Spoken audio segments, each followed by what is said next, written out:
आंदोलन चल रहा है। तो जो 3 काला कानून है उसी को वापस कराने के लिए मैं लिट्टी का ये गोला पहन के आया हूँ कि इसी के चलते, आंदोलन के चलते किसान बिल को वापस करा दिया जाए और उसी आंदोलन की कड़ी में हथगोला है।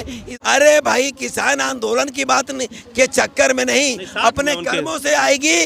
और इस किसान आंदोलन पूरे देश की सत्ता, देश की, मैं कह रहा हूँ हिंदुस्तान की प्रधानमंत्री की कुर्सी नहीं, जितने इनके मुख्यमंत्री हैं सब बदल जाएंगे इसी के किसान आंदोलन से, आपको पता होगा।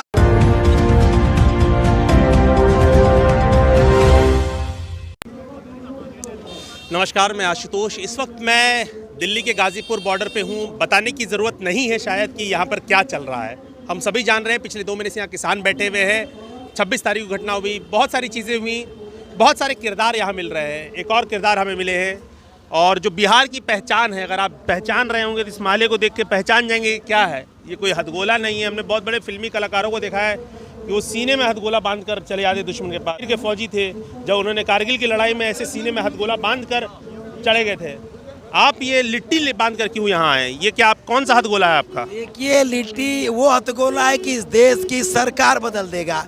जैसे ही आप जानते हैं कि किसान धरने पे बैठे हुए हैं और किसानों का आंदोलन चल रहा है, तो जो 3 काला कानून है उसी को वापस कराने के लिए मैं लिट्टी का ये गोला पहन के आया हूँ कि इसी के चलते, आंदोलन के चलते किसान बिल को वापस करा दिया जाए और उसी आंदोलन की कड़ी में हथगोला है। इसको भौरी हमारे यहाँ कहते हैं और कहीं कहीं लिट्टी भी कहते हैं। तो भौरी है, इसमें आटा लगता है, सतुआ लगता है, प्याज लगता है, मंगरेला लगता है, सब किसान उगाता है, सब किसान बनाता है और किसान खाता भी है। तो इसमें क्या लग रहा है, आप क्या संदेश देना चाह रहे हैं? देखिए, ये संदेश देना चाहते हैं कि यदि गेहूं की कीमत किसान को वाजिब नहीं मिलेगी तो ये लिट्टी भी आपको भविष्य में नहीं मिलेगी। कहने का मतलब ये, जब भंडारण होगा, सरकार छूट दे दी, खुली छूट दे देगी, व्यापारियों के भंडारण कर लो, तो वो आपको भंडारण करने के बाद जो गेहूं जिस दाम पे मिलता है 1920 रुपये किलो, सरकार समर्थन मूल्य की बात करती है, वो 100 रुपया किलो मिलेगा। इसीलिए मैं आया हूँ कहने, आंदोलन करने कि ये कृषि कानून बिल वापस हो और एमएसपी लागू करो। ये मेरा कहना है कि सरकार को अब भी चेत लेना चाहिए। कम से कम 170 के आसपास लोग मर गए। आंदोलन 2 महीने से चल रहा है और सरकार किले ठुकवा रही है।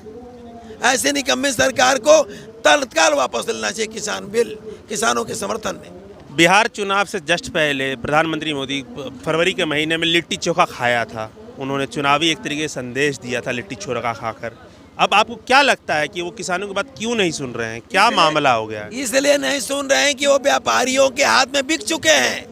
वो उनके पैसे से चुनाव लड़ रहे हैं। पूरे देश की मीडिया, पूरे देश के जजेज, पूरे देश की व्यवस्था मोदी जी खरीद चुके हैं। तो जिन लोगों ने उनके ऊपर पैसा लगाया है, कारपोरेट जगत के लोगों ने, उनके दबाव में ये काम कर रहे हैं। इसलिए किसान बिल वापस नहीं कर रहे हैं। तो आप जरा बता दीजिए कि इस देश की जनता वोट देती है तो सरकार बनती है, और जिस तरह माँ बेटे का संबंध होता है उसी तरह सरकार का जनता से संबंध है। और ऐसी सरकार आज तक भारतीय इतिहास में, जब मैं पैदा हुआ हूँ, आज पहली बार देख रहा हूँ कि सरकार किले ठुकवा रही है और रास्ते में गड्ढा करा रही है। ये तो जैसे लगता है कि ये बाहर के लोग हैं या दूसरे देश के लोग हैं। लेकिन बहुत सारी बातें सरकार आरोप लगाती है कि ये लोग, जो लोग हैं वो खालिस्तानी लोग हैं, कुछ टुकड़े टुकड़े गैंग, विदेशी ताकतें हैं। अब लगता है उनको जैसे कि देश के भीतर कुछ, देश के बाहरी जो ताकतें हैं, जो देश की दुश्मन है, वो इसको बढ़ा रही है, ताकत दे रही है। देखिए, ऐसा है, मोदी जी सब झूठ बोल रहे हैं। सच्चाई ये है कि उनको भी पता है कि आधार कार्ड यहाँ सबके पास भारत का होगा, वोटर ID कार्ड होगा। इन लोगों ने वोट दिया, आज उनको विदेशी लग रही है लोग। मैं पूछना चाहता हूँ कि क्या भगत सिंह जी इन्हीं के खानदान से थे ना?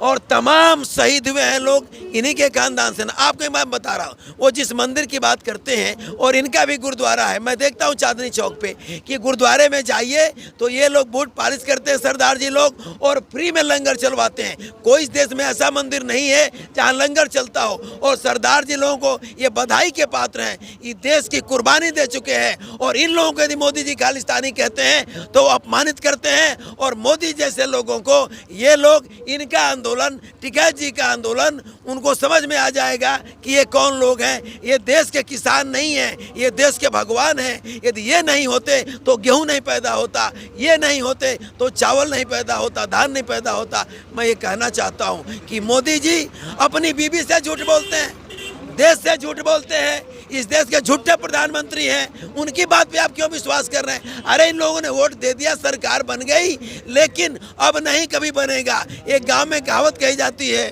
कि दो चार लेके एक संतोष गधा मर ले कोनो ना दोष।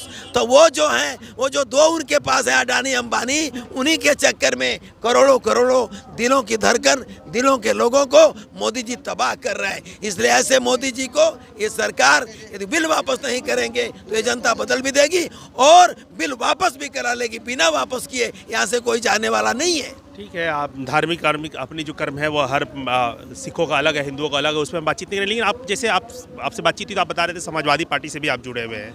जी, हम जुड़े हुए हैं, सही बात है कि यूपी में जुड़े हुए हैं। तो आप गोरखपुर से हैं, 22 में बाईसाइकिल चल रहा है, क्या लगता है कि किसान आंदोलन के चक्कर में आप लोग भी सत्ता आ जाएगी? अरे भाई, किसान आंदोलन की बात नहीं के चक्कर में नहीं, अपने कर्मों से आएगी। और इस किसान आंदोलन पूरे देश की सत्ता, देश की, मैं कह रहा हूँ हिंदुस्तान की प्रधानमंत्री की कुर्सी नहीं, जितने इनके मुख्यमंत्री हैं सब बदल जाएंगे इसी के किसान आंदोलन से। आपको पता होगा कि उस बार अन्ना जी आंदोलन किए थे और अन्ना जी आज उनके पार्टी में जा रहे हैं। तो यहाँ किसान लोग आंदोलन कर रहे हैं, उनको दूसरी पार्टियों के लोग समर्थन कर रहे हैं, तो वो पार्टी की बात कर रहे हैं। और अपने क्या करते हैं? तो कहने का मतलब कि ये किसान आंदोलन ही, ये टिकैत जी का आंदोलन ही पूरे देश का इतिहास बदल देगा और इतिहास रच देगा। यही थी इनकी बात जो ये बताना चाह रहे थे कि अब देखने वाली बात होगी कि यह आंदोलन कहाँ तक जाता है और क्या सरकार इस पे पीछे हटती है।